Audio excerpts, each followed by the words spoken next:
sharing your views. I'm going to shift my focus to the tariff wars and the massive impact that Germany has witnessed on its auto industry. The German Chancellor Merz has now announced plans for an auto summit within the next 4 to 6 weeks to boost Germany's car industry.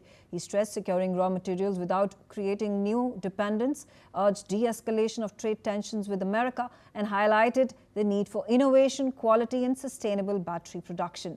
Merz called for a comprehensive overhaul to maintain Germany's global automotive leadership. Here's a look at what the German Chancellor said. Unser Ziel ist, dass Deutschland auch zukünftig zu den führenden Automobilstandorten und Produktionsstandorten auf der Welt gehört. Ich sage es noch etwas deutlicher. Wir wollen den Wandel der Autoindustrie gestalten und ihm nicht hinterherlaufen. Und wir wollen die großen Chancen, die in dieser Gestaltung liegen, für die deutsche Automobilindustrie und für Deutschland insgesamt vertraglichen Vereinbarungen dauerhaft abwenden. Ich gebe zu, ich hätte mir ein besseres Ergebnis auch für uns, für die Europäer im Abkommen mit den Vereinigten Staaten gewünscht. Aber noch sind wir nicht so stark, dass wir autonom in Europa auch solche Fragen auf Augenhöhe entscheiden können. Wir wollen dorthin. Und deswegen brauchen wir eine starke Industrie, aber wir brauchen eben auch Wettbewerb. Sharad Kohli is on the telecast with me. Sharad, if we discuss the numbers of the distress that is being faced by the auto industry in Germany, just a couple of days ago, there was a statement that was released by Volkswagen, who said it is faced in the last 7 months $1.5 billion of losses because of Trump tariffs. There is a similar estimation that has been made by Mercedes-Benz, $420 million reduced in terms of the bottom line that Mercedes has at this point in time predicted for its production and export. How do you think Europeans, especially Germany, is going to offset these losses, keeping in mind auto industry is its lifeline?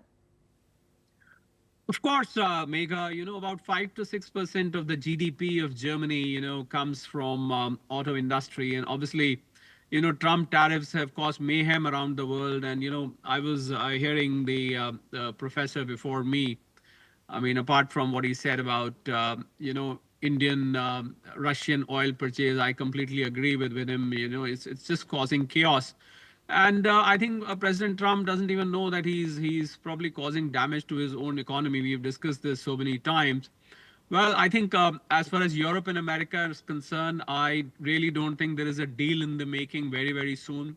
There are differences on that deal. Several rounds of discussions have happened between America and the representatives of the EU. But nothing very, very substantial has come out. We've been hearing that probably a deal might be happening. They have done it with the UK. The 10% tariffs on the UK is done, but because the UK was in a hurry and they just agreed to whatever Donald Trump administration had to say.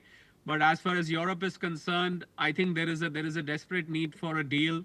And even if US does, for example, if it does a 25% tariffs or something, it should not forget that even Europe is buying a lot of Russian oil. Most of the energy needs of Europe are coming from Russia. This is despite 16,500 sanctions on Russia.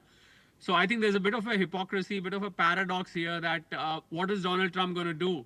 Is he going to sanction Europe? Is he going to impose secondary tariffs on Europe as well? Apart from we've been talking of the auto tariffs and so it's caused disruption in the automobile companies in Germany without a doubt. Daimler-Benz, a lot of other companies, BMW, they've all suffered losses because there was substantial amount of cars and automobile stuff going to America, which has now come to a standstill. I'm wondering what is America going to do because America does manufacture cars, but the German cars in America are still very, very popular. German cars have got very substantial market in America. So I think America will probably have to wonder as to where will it probably fulfill that gap. And if these cars actually land up in America, then the price is going to be astronomical. I mean, what is America going to do? So I really don't know what Donald Trump is up to. Right. And as far as the Europe and American deal is concerned, we'll have to wait and see as to what comes out. Megha. Thank you, Sharad, for joining me on the broadcast.